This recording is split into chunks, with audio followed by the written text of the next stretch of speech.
Hola, bienvenidos. Soy el doctor Wilfrido León, soy médico ginecobstetra, docente de la Pontificia Universidad Católica del Ecuador y me voy a permitir en los siguientes minutos recordarles un tema muy importante dentro de lo que es el control prenatal y que es la infección de vías urinarias en las embarazadas. Las infecciones del ser humano, pues habitualmente van a estar restringidas en su mayor prevalencia a estas tres patologías: las patologías respiratorias, las patologías digestivas y las patologías urinarias. Durante el embarazo, muy probablemente la patología urinaria es una de las que tenemos que prestar mucha atención por las características que les voy a recordar en los siguientes minutos, de que muchas de ellas son asintomáticas en su inicio y es por ello que tenemos que ser muy minuciosos para realizar una investigación adecuada.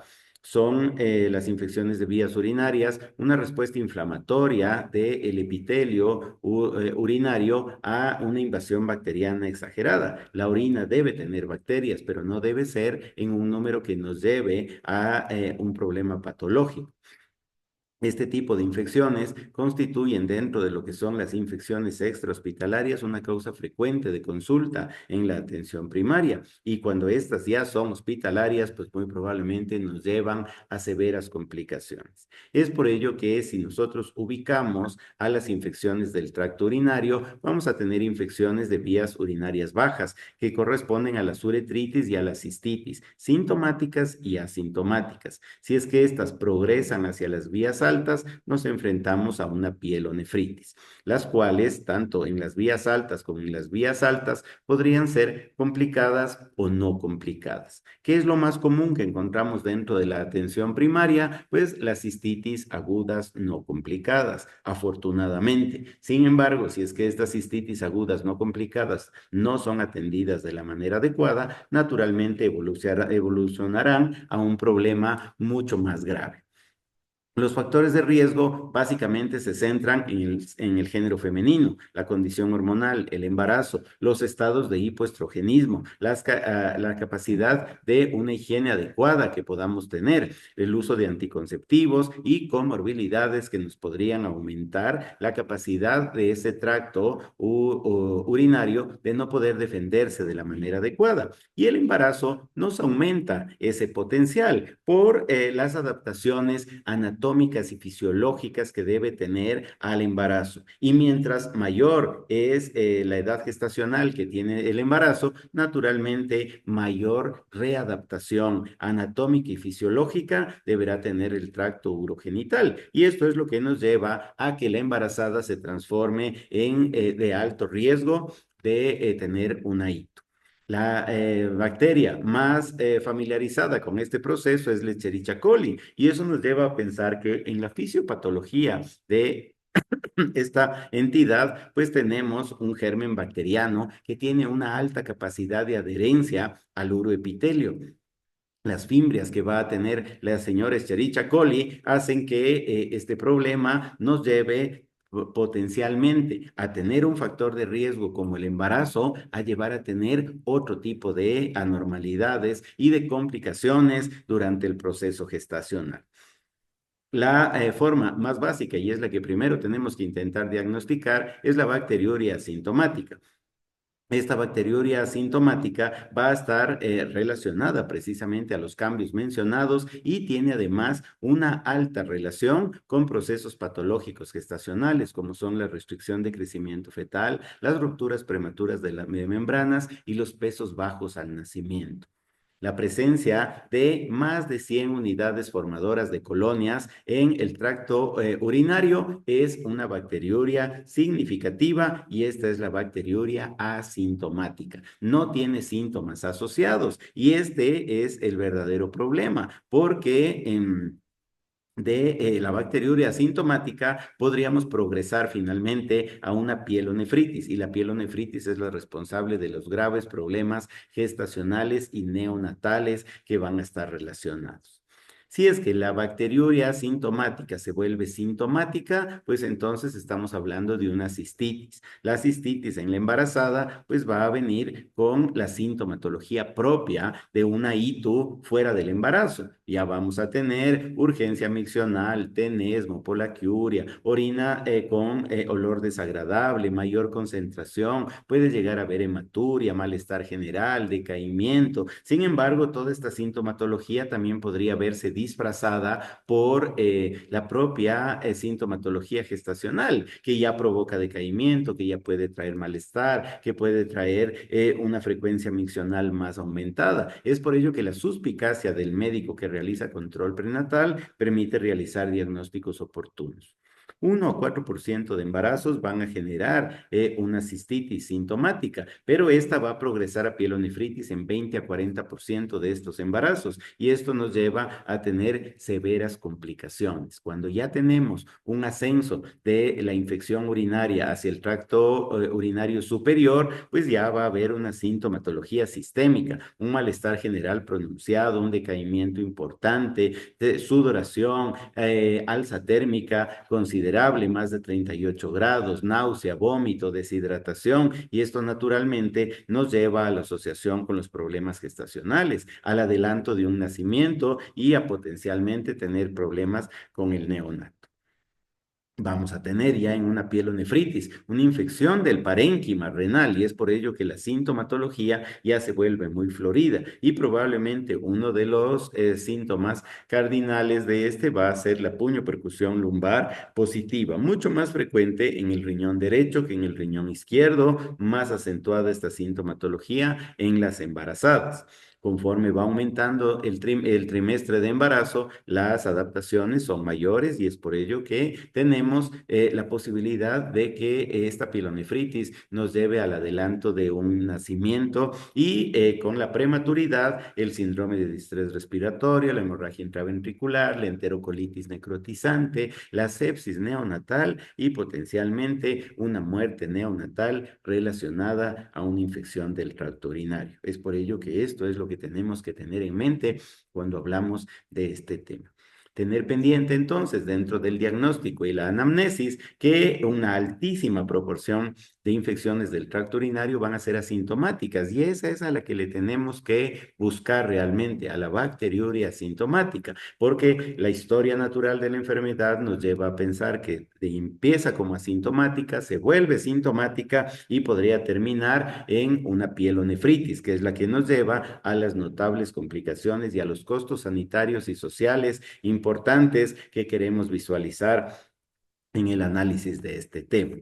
La bacteriuria asintomática, entonces, es nuestro meta y esa es la que tenemos que buscar tanto en la anamnesis como en el examen físico. Cuando la paciente ya llega asintomática, la paciente ya se queja, la paciente ya va a presentar su sintomatología y con la pielonefritis naturalmente ya se transforma en una urgencia obstétrica. ¿Cómo hacemos el diagnóstico? Pues por anamnesis, por historia clínica, por sospecha diagnóstica y esto nos lleva al diagnóstico de laboratorio. Entre pedir un examen elemental y microscópico de orina y un urocultivo y antibiograma, pues lo que vamos a solicitar es el cultivo y antibiograma, porque este va a tener una mayor capacidad de poder identificar a la bacteria, que sabemos que la más frecuente es la Escherichia coli, pero además nos permite saber cuál es el antibiótico que efectivamente va a eliminar este proceso infeccioso. En el hemo, que probablemente es mucho más asequible, muchísimas veces con el sustituto de la tirilla de orina. ¿Ve? ¿Qué es lo que buscamos? Pues bacteriuria, presencia de células de pus, indirectamente con una leucoesterasa leucocitaria, vamos a estar sospechando la presencia de polimorfonucleares en exceso en la orina. ¿Qué nos vamos a ubicar en el hemo? Pues en el pH, que siempre tiene que ser ácido, pero que en las infecciones del tracto urinario empieza a elevarse. La presencia de leucoesterasa leucocitaria, los nitritos positivos, que son reflejo de la actividad y del metabolismo bacteriano. presencia de hemoglobina con sangre, células de pus, hematíes, bacterias. Sin embargo, todos estos son datos sugestivos, pero no son altamente específicos. Es por ello que la sensibilidad es muy variable y la especificidad no siempre va a ser la más satisfactoria exclusivamente con el hemo. Es por ello que durante el primer control prenatal, independientemente del trimestre en el cual captamos a la paciente, tenemos que pedir un urocultivo y antibiograma, porque las ventajas son evidentes. Determina cuál es la bacteria causal de manera específica. Nos dice cuál es el número de unidades formadoras de colonias presentes en la orina y sobre todo nos da la sensibilidad de esa bacteria a los diferentes antibióticos que vamos a tener que utilizar. Naturalmente, la más común de las bacterias encontradas en los urocultivos es la Escherichia coli. Más de 100.000 unidades formadoras de colonias, pues esa es una bacteriuria asintomática. Y de la misma manera nos sirve este diagnóstico de laboratorio cuando es sintomática. Si la paciente es sintomática, empezamos el tratamiento de manera empírica inmediatamente después de haber hecho la recolección de la orina, de la muestra, para un urocultivo y antibiograma. La etiología es muy conocida y en alta probabilidad, pues se lleva casi con un 90% la Escherichia coli. Sus amigos gram negativos como la Klebsiella y el Proteus también están involucrados en menor porcentaje, pero también podemos tener estafilococos, estreptococos y el resto de microorganismos son mucho menos frecuentes, pero es por ello la importancia de solicitar un urocultivo, porque caso contrario no sabemos contra quién estamos tratando en alta proporción, lo vamos a sospechar y eso es lo que hace que muchas veces obviemos el laboratorio por falta de disponibilidad o por apresurar el tratamiento, podemos estar cometiendo un error que no lo debemos cometer. La mayoría de las infecciones de vías urinarias son monomicrobianas, Escherichia coli habitualmente, con su grupo de enterobacterias. Y estas pacientes lo que van a tener es una cistitis aguda no complicada probablemente. Sin embargo, en el embarazo es la más frecuente de las infecciones durante el embarazo. Conociendo entonces cuál es el panorama de la infección del tracto urinario, cuál es la terapéutica que debemos tener, pues la terapéutica son los antimicrobianos y probablemente el aparecimiento de los antibióticos es uno de los hitos más importantes en la historia de la humanidad y de la medicina en particular, porque cambió la historia de la humanidad, hizo que muchas enfermedades que eran mortales se transformen en tratables, pero sin embargo el mal uso y el abuso de los antimicrobianos ha hecho que los gérmenes aprendan a generar una resistencia a muchos de los antimicrobianos y es por ello nuevamente y redundamos en la importancia de tener un urocultivo para poder hacer un uso racional del medicamento, que es lo que nos promulga la Organización Mundial de la Salud. Para la bacteriuria asintomática en el embarazo, pues el tratamiento con antibióticos es el indicado, naturalmente, para reducir el riesgo de pielonefritis que hemos mencionado y todas las complicaciones asociadas a este problema. Vamos a tener que hacerlo, pues, mientras tenemos el urocultivo, pues la paciente está asintomática, entonces no tenemos inconveniente, pero cuando tenemos infecciones sintomáticas, iniciamos de manera empírica mientras esperamos el resultado del urocultivo. 48, 72 horas después ya tendremos un antibiograma que nos permitirá saber si la alternativa terapéutica seleccionada es la adecuada, es la correcta o tenemos que cambiar nuestra intención terapéutica. Tenemos entonces que pensar cuál es la terapéutica y nos vemos entonces ahora en otro conflicto, dosis únicas, dosis cortas o dosis prolongadas. Esto va a depender del buen juicio clínico y de un adecuado análisis que haga cada uno de ustedes con cada una de sus pacientes. Va a depender mucho de la historia clínica. Sabemos las ventajas de las dosis únicas, buena adherencia, rápida administración, pero a veces fallas terapéuticas un tanto elevadas. Los ciclos cortos podrían ser adecuados y los ciclos prolongados probablemente nos los reservamos para las pacientes más complejas. Tenemos entonces que valorar eficacia, seguridad y conveniencia del uso del medicamento, tanto para bacteriuria asintomática como para cistitis. Miren que tenemos muchas alternativas: ampicilina, cefalexina, nitrofurantoína, fosfomicina, amoxicilina, eritromicina, ampicilina con IBLs, amoxicilina más clavulanatos, dimetropinsulfa. En cada una de estas alternativas, que todas son eficaces. Todas son buenas. Desafortunadamente la seguridad cambia y la conveniencia va a tener que ser bien seleccionada en función del trimestre en el cual vamos a encontrar esta infección del tracto urinario, del potencial de inconveniente teratogénico o de inconvenientes farmacológicos que podrían tener, sobre todo con la nitrofurantoína, el trimetropinsulfa, la asociación con la enterocolitis necrotizante de la amoxicilina más clavulanatos, los inconvenientes digestivos de la eritromicina, la alta tasa de resistencia bacteriana de las ampicilinas orales, que ya no las tenemos en disponibilidad precisamente por aquello. Si las alternativas mencionadas van a ser útiles para la bacteriuria asintomática y para la cistitis, para la pielonefritis nos vamos a inclinar por el uso de las cefalosporinas. Para el Ecuador, probablemente estas son las alternativas por las cuales tenemos que inclinarnos para poder hacer un uso racional de medicamentos. Si bien no tenemos los mejores estudios y más extensos estudios de farmacovigilancia y de resistencia bacteriana, pues la disponibilidad de estudios que tenemos nos hace pensar que fosfomicina o nitrofurantoína para la bacteriuria asintomática y el grupo de las cefalosporinas como tratamiento inicial para una pielonefritis es probablemente razonable para nuestro país. Si es que tenemos que ir a una segunda línea, pues tenemos los aminoglucósidos con la gentamicina. Es por ello que el arsenal terapéutico es generoso. ¿Cuál es el que vamos a utilizar? Pues viene asociado a otros factores: la localidad, el tipo de paciente, la recurrencia, si se trata de una prima infección, la disponibilidad del urocultivo, el adecuado análisis del caso nos permite tener una correcta selección del tipo de antibiótico. Estos pues van a ser habitualmente de bajo costo en general, pero dentro del grupo de las cefalosporinas pues también tenemos las que resultan más costosas, y es por ello que una adecuada selección terapéuticamente efectiva, ojo, la conveniencia no siempre tiene que ser determinada por el costo del medicamento, sino por el costo de la patología y sobre todo del costo de sus complicaciones. El tratamiento entonces en la atención primaria es la prescripción de un antibiótico de forma empírica hasta tener el urocultivo cuando tenemos cistitis o pielonefritis.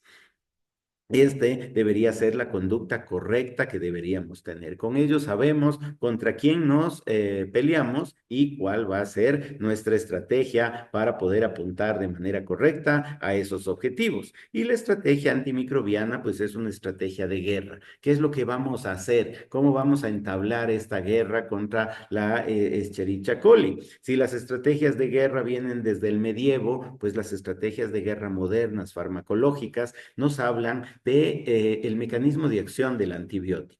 Vamos a generar un efecto bactericida rompiendo las paredes bacterianas, vamos a matar las defensas periféricas, le vamos a quitar la energía ribosomal, vamos a hackear su información a nivel del núcleo. ¿A dónde vamos a disparar? Esa es la estrategia farmacológica que tenemos que plantearnos, y trabajamos contra la Escherichia coli. Así que, pues, estas son las alternativas que tenemos. Vamos a generar un efecto bactericida que es de carácter irreversible, o vamos a dar un antibiótico bacteriostático que podría tener un efecto reversible y que las bacterias suelen aprender a defenderse.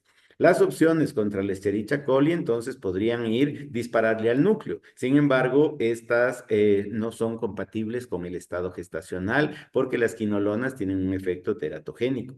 Quitémosle la energía con los macrólidos, con las lincosamidas, con la nitrofurantoína, tetraciclinas, efecto terapéutico comprobado, igual que el cloranfenicol. Por eso es que dentro de los grupos farmacológicos hay que saber escoger. Vamos a utilizar las que alteran la membrana plasmática, las que intervienen en el metabolismo del folato. Es por ello que si para el embarazo, la embarazada le damos ácido fólico y vamos a utilizar trimetoprim-sulfa, pues estas alteran el folato. Por ello es que hay que utilizarlas con precaución de acuerdo al trimestre. Y la inhibición de la pared celular, pues muy probablemente nos va a hablar de que fosfomicina y nitrofurantoína van a ser las alternativas naturales, lógicas y más seguras que tenemos que utilizar para el manejo de una infección del tracto urinario bajo. Para bacteriuria asintomática y para cistitis, probablemente fosfomicina y nitrofurantoína son las adecuadas y son las que constan en nuestra guía de práctica clínica de infección del tracto urinario durante el embarazo. Las tasas de resistencia bacteriana para las otras alternativas son altas y es por ello que no son las recomendables como el inicio empírico de esta terapéutica. Pues los uropatógenos encontrados en la cistitis son los mismos que en la bacteriuria asintomática y tenemos la guía de práctica clínica de infección de vías urinarias durante el embarazo que tengo la suerte de haberle editado. Desafortunadamente ya son varios años de aquello y no hemos tenido una actualización a nivel ministerial. Sin embargo, el problema aparenta ser el mismo, así que tenemos que mantenernos en el uso racional del medicamento y en evitar una farmacoresistencia local. Por ello, valorando eficacia, seguridad, conveniencia y costo, nitrofurantoína en su presentación de liberación retardada o la nitrofurantoína común es una de las alternativas. Desafortunadamente, esta no la podemos dar sobre la semana 37 por el efecto teratogénico que hemos mencionado. Fosfomicina en dosis única o fosfomicina en dosis continuada es la siguiente alternativa, que no tiene contraposición con los trimestres que sí tiene la nitrofurantoína. O podríamos tener a la cefuroxima probablemente como otra alternativa, pero esta un tanto más costosa dentro de estas tres alternativas terapéuticas.